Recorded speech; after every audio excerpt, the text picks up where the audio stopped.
Shalom, Bapak Ibu dan saudara-saudara yang terkasih. Saat ini kita akan merenungkan satu bagian firman Tuhan yang terambil dari 2 Korintus 4 ayat 1 sampai 15. Firman Tuhan hari ini saya mengangkatnya menjadi satu tema, yaitu harta yang tak ternilai dalam bejana yang mudah rapuh. Harta yang tidak ternilai dalam bejana yang mudah rapuh.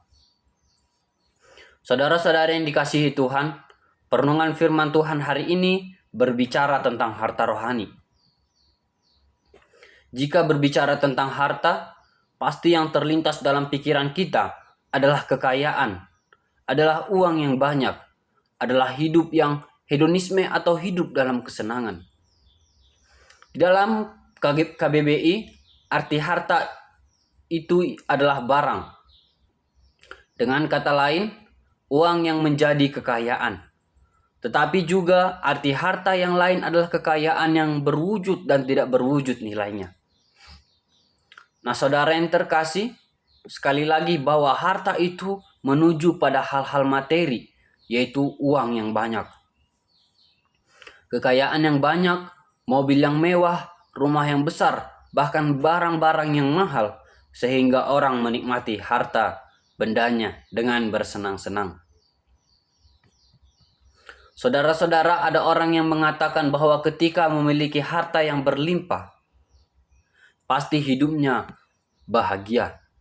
Namun saudara yang terkasih, sebenarnya hidup bahagia bukanlah ditentukan oleh besar kecilnya harta yang kita miliki. Sebab ada orang yang memiliki harta yang banyak dan kekayaan yang melimpah, tetapi justru hidupnya tidak bahagia. Justru harta kekayaannya menghancurkan dirinya dan menghancurkan keluarganya. Nah, saudara yang terkasih di dalam Tuhan, harta memang bukanlah tujuan dalam kehidupan kita.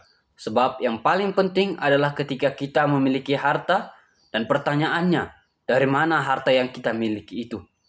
Dari mana uang yang banyak, bahkan kekayaan yang kita miliki, dan bagaimana cara kita mempergunakannya?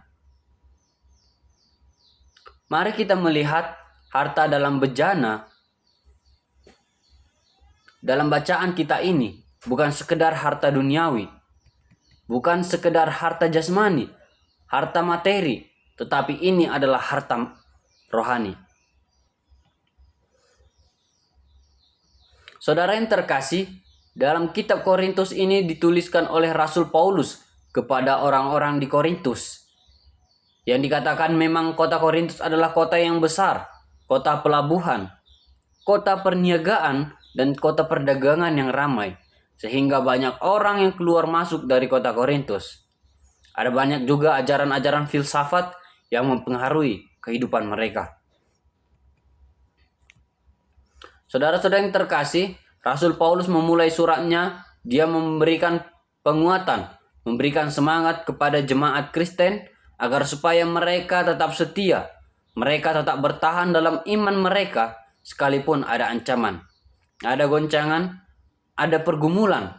Tetapi belajar dari pengalaman Rasul Paulus bahwa dia tetap setia dan dia tetap menomorsatukan Tuhan, mengandalkan Tuhan dalam pelayanannya. Sebab saudara, dalam kisah para rasul, kita melihat bahwa Rasul Paulus dulunya adalah seorang yang jahat. Ia banyak mengejar dan membunuh pengikut-pengikut Yesus. Namun dalam perjumpaannya dengan Tuhan, dalam perjalanannya ke Damsyik, dia mengalami perubahan yang luar biasa. Dia bertobat sehingga dia memberi hidupnya untuk Tuhan. Ia mau melayani Tuhan dengan segenap hati. Karena itu, banyak tulisan-tulisan Rasul Paulus sebagai bentuk penguatan kepada jemaat supaya tetap bertahan kepada iman yang mereka miliki, yaitu iman kepada Yesus Kristus. Bahkan teologi Rasul Paulus adalah hidup karena anugerah, dan dia telah mengalaminya sendiri. Hidupnya saat itu adalah karena anugerah Tuhan, bahkan ketika ia melayani, memberitakan firman, menyampaikan berita sukacita, itu adalah karena anugerah Tuhan, bukan semata-mata kekuatan Rasul Paulus. Saudara yang terkasih di dalam nama Tuhan Yesus Kristus, Pembacaan kita saat ini berbicara tentang harta rohani. Ini adalah Injil, ini adalah firman Tuhan. Bahkan harta rohani itu adalah keselamatan yang diberikan oleh setiap orang percaya. Dan tanah liat, ini adalah bejana tanah dalam teks ini. Adalah diri kita. Adalah pribadi kita. Tanah itu menggambarkan tentang kerapuhan bejana yang bisa hancur. Bejana itu bisa pecah. Itulah kehidupan kita yang lemah dan penuh dengan keterbatasan. Tanah liat itu, bahkan pemazmur mengatakan, sebab dia sendiri tahu bahwa kita ini adalah debu, manusia dari debu. Tetapi Tuhan menciptakan kita penuh dengan kemuliaan. Bahkan kita diberikan hikmat sehingga dikatakan manusia segambar dengan Tuhan. Saudara-saudara, tubuh kita yang seperti tanah liat ini bisa hancur, bisa lemah. Tetapi ketika kita percaya, ketika harta rohani tersimpan dalam kehidupan kita, ketika firman Tuhan itu, ketika keselamatan dalam Yesus Kristus menjadi bagian kehidupan kita, maka kita akan menjadi kuat bahkan dalam menghadapi apapun. Rasul Paulus, dia memberikan testimoni bagaimana dia dan rekan-rekan setelah dalam perjalanan pelayanan yang sangat berat. Pelayanan yang tidak mudah dilewati. Dalam ayat yang ke-8 sampai 9 dikatakan, dalam segala hal kami ditindas, namun tidak terjepit. Kami habis akal, namun tidak putus asa. Kami dianiaya, namun tidak ditinggalkan sendiri. Kami dihempaskan, namun tidak binasa. Nah, saudara-saudara yang terkasih, ini adalah pengalaman iman. Artinya, dalam situasi dan kondisi yang tertekan, yang sangat menderita, tetapi mereka tidak ditinggalkan. Paulus dan rekan-rekannya tidak sendiri, tetapi Tuhan terus melihat keadaan mereka sehingga mereka bangkit dan tetap bersemangat untuk melayani Tuhan. Karena bejana hidup mereka diisi dengan harta rohani. Bahkan Paulus mengatakan, kematian Kristus adalah dalam tubuhku dan kebangkitan Yesus juga ada dalam tubuhku. Saudara sendiri terkasih dalam Tuhan, beberapa pesan firman Tuhan ini yang hendak disampaikan melalui perenungan firman Tuhan saat ini. Yang pertama adalah bahwa kita harus memiliki daya juang yang tinggi di dalam kehidupan. Sebab hidup ini, saudara, bukanlah tanpa tantangan, bukan tanpa rintangan. Paulus juga mengatakan bahwa hidup ini adalah seperti pertandingan. Ketika kita bertanding, pasti ada orang lain yang ikut bertanding. Itu berarti ada persaingan-persaingan di dalam kehidupan. Saudara, mari kita menikmati hidup kita. Mari kita berjalan bersama dengan Tuhan. Mari kita melihat ke depan dan mari kita penuh dengan keberanian menerobos setiap tantangan yang ada. Sebab kita yakin kalau Yesus ada di dalam hidup kita, kalau Yesus Kristus senantiasa memotivasi kita, kasih Kristus yang senantiasa mendorong kita, dan kuasa Roh Kudus yang memampukan kita untuk bekerja di ladang kehidupan masing-masing. Sekalipun banyak tantangan, kita percaya bahwa kita mampu bersaing, mampu keluar dari persaingan tersebut sebagai pemenang. Kita mampu bertanding dan kita akan sampai di tujuan kebahagiaan yang kita capai. Sebab ada kalanya, saudara, pergumulan itu sangat besar, tetapi hati kita besar, nyali kita besar. Kita akan kalah dalam pertempuran itu. Tetapi ada kalanya pergumulan, tantangan, problem itu hanya kecil, tapi hati kita kecil. Kita tidak akan punya keberanian untuk maju, maka kita tidak akan memenangkan pergumulan itu, dan kita akan kalah, saudara.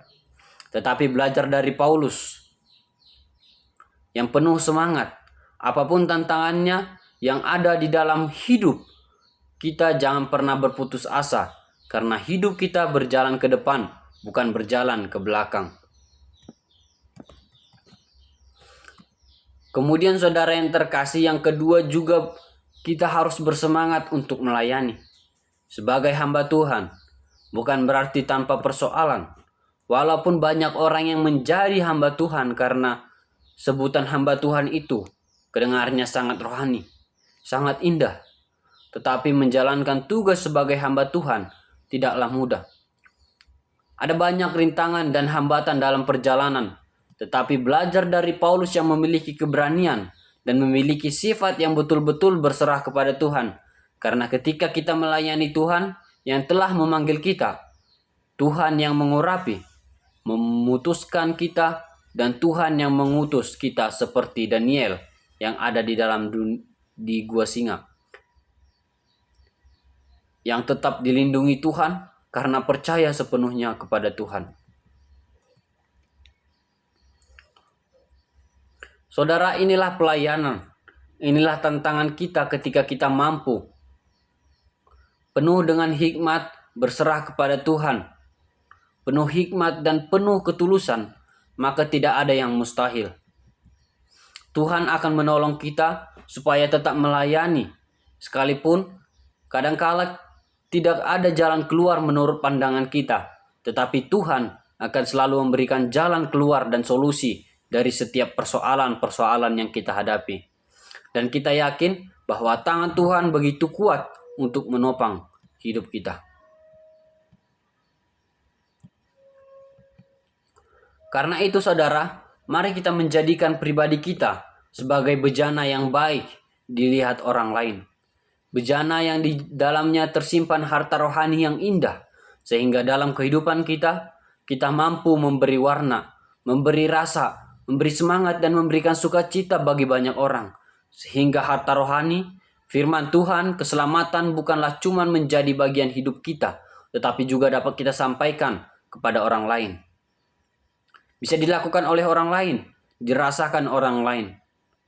Marilah kita menjadi bejana yang baik, yang menyimpan harta rohani, supaya kita bisa berdampak baik bagi orang lain, bahkan orang-orang di sekitar kita. Demikianlah perenungan firman Tuhan kita hari ini. Shalom.